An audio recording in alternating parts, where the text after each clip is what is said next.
Okay, what we got today is we're going to brew up a double chocolate stout. I just ground up all my grains. There's 20 pounds of grains going into the mash tun.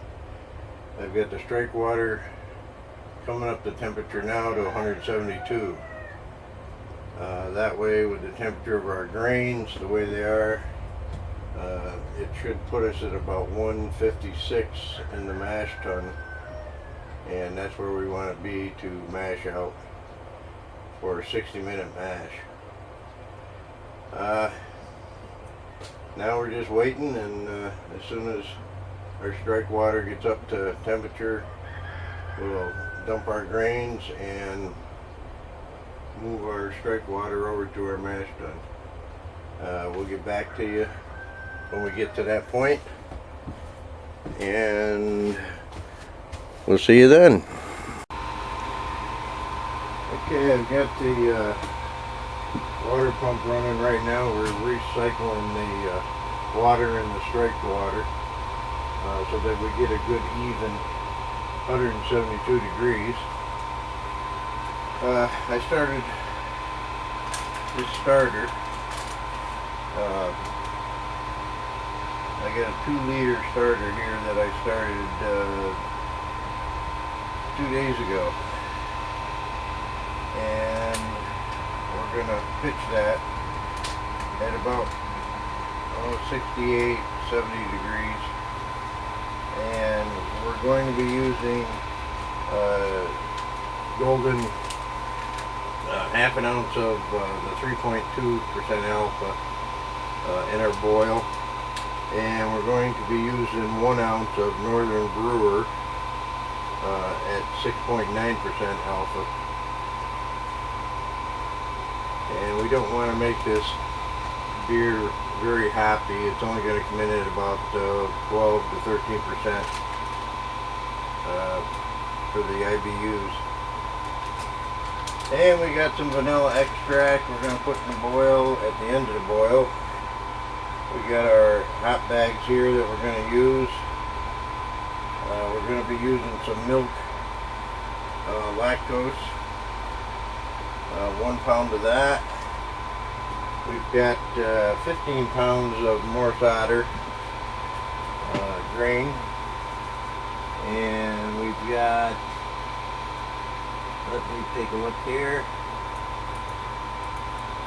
we've got, let's see, 1 pound of the milk sugar, 1 pound of roasted barley, 2 pounds of caramel crystal malt ADL, 2 pounds of chocolate malt, and 15 pounds of pale malt Maris Otter.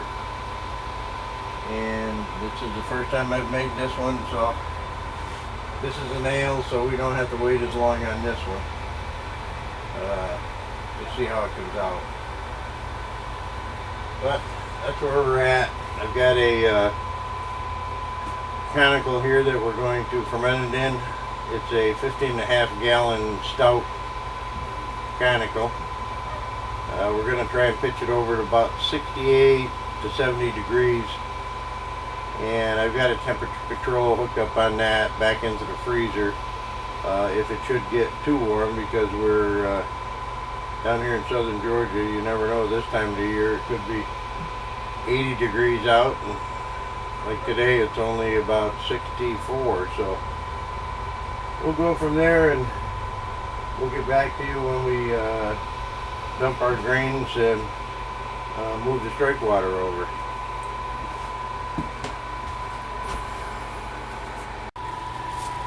Okay, our strike water is up to 173 degrees, and we're going to go ahead and dump our grains. We've got these all crushed. These are, you can see how we got them crushed pretty fine. We're going to dump these in our mash tun.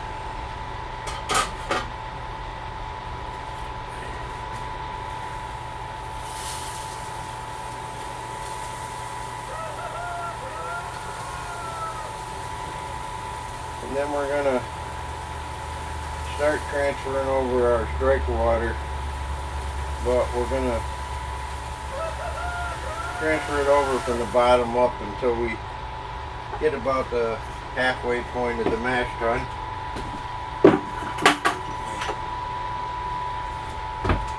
Then we'll mix it in and get any dough balls out of it that's in it. This is a pretty big grain bill on this one.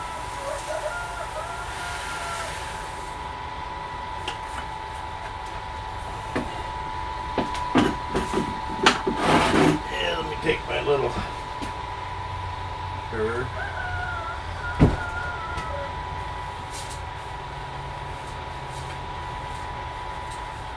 Our mash tun is up about here with grain, so I'm going to start transferring that over.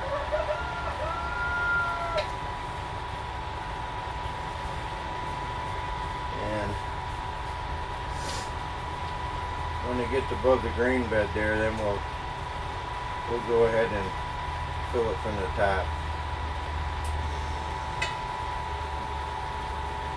But everything's looking pretty good. We might as well put our barger on to we'll get that out of the way.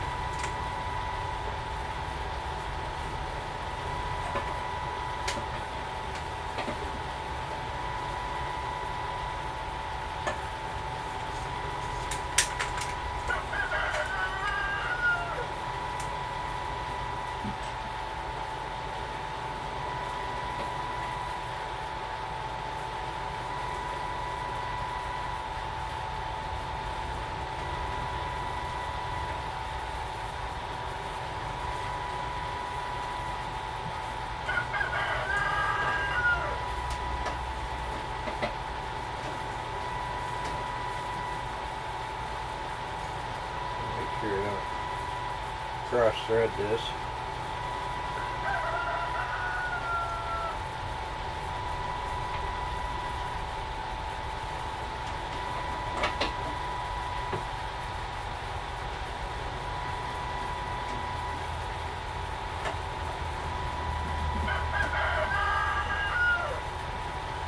Looks pretty good.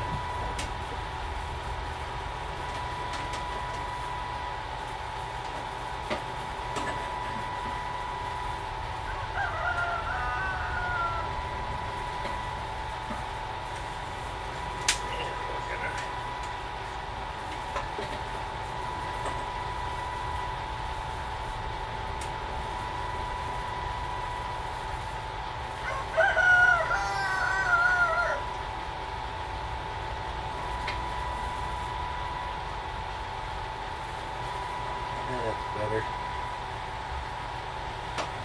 Gotta be careful because this thing is plastic and you can cross thread it pretty easy. The only thing I don't like about it. Now we'll get our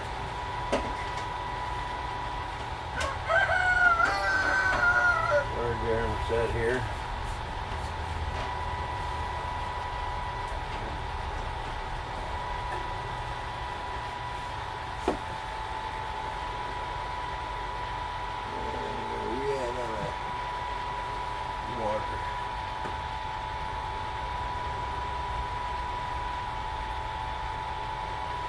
It sprayed over a couple of gallons. It'll take quite a bit to get above the grain with the water here. So yeah, we'll get back to you in a minute as soon as we get enough water over there for our mash tun. Okay, we got 9¼ gallons into our mash tun now. And I'm going that in, make sure we don't have any dry clumps in it.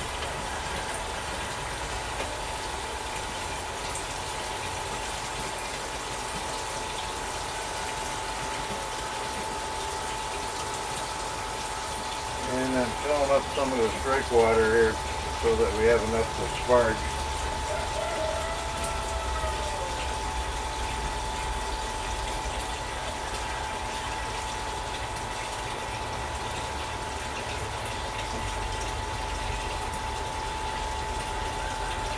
put about 12 gallons in the strike water and make sure that we have enough in there for striking or sparging.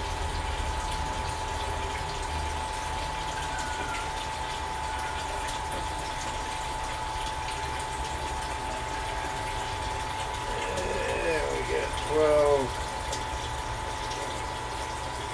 I'll put 13 gallons in.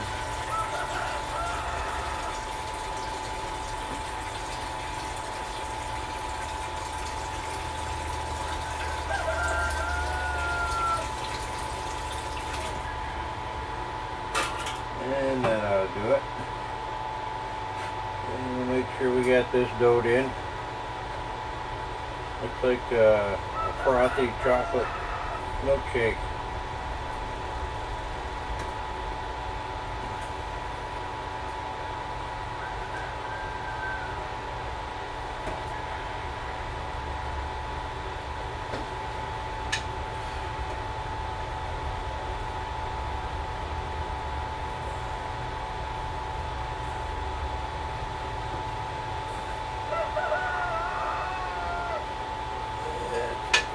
Good.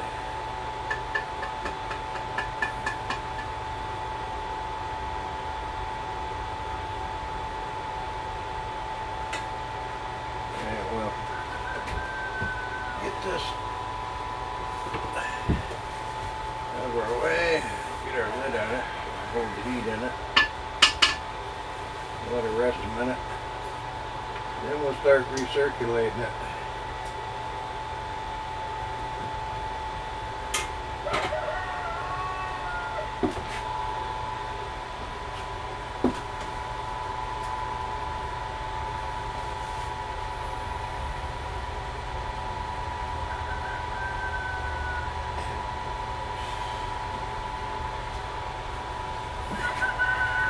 Looks pretty good. Bringing that temperature back up on the strike water. So we have it ready to go.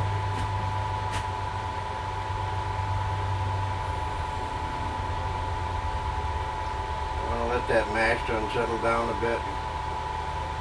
Then we'll go ahead and start recycling it back through the coil that's in the healthy tank and cycle back through, come back across, back into the mash tun, make a complete circle. That's what keeps the mash tun at the temperature you want it. It goes through a coil in here, and the strike water is at 162 degrees, and that should keep us about 156 on the mash tun. But when we get that recycling, we'll get back to you again.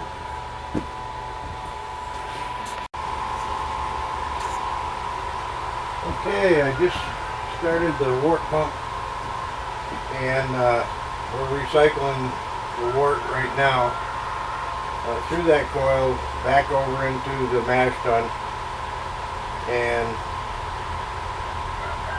we're going to take it up to about 156 degrees, and we want to hold it there for 60 minutes. I don't know if you can see that hose down there. Let me unhook this for a second and I'll take you right over there. And you can see, I don't know if you can see the color of that wort coming out of there, but it looks like a dark chocolate. Maybe we can take a look in our pump or our mash tun, and you can see the foam on it and how dark it is. So we'll give it a 60-minute mash here, and then we'll get back to you all again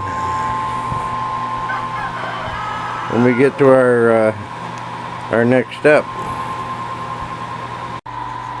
Okay, we're about 20 minutes into the mash, and we're holding our strike water at 158 degrees, which in turn is keeping our mash at 156 degrees. We're running both the pumps, the wort and the water, to recycle the water through the Hilti coil or the Hilti keg, and that way we can keep that mash exactly where we want it on the temperature. We've got a lot of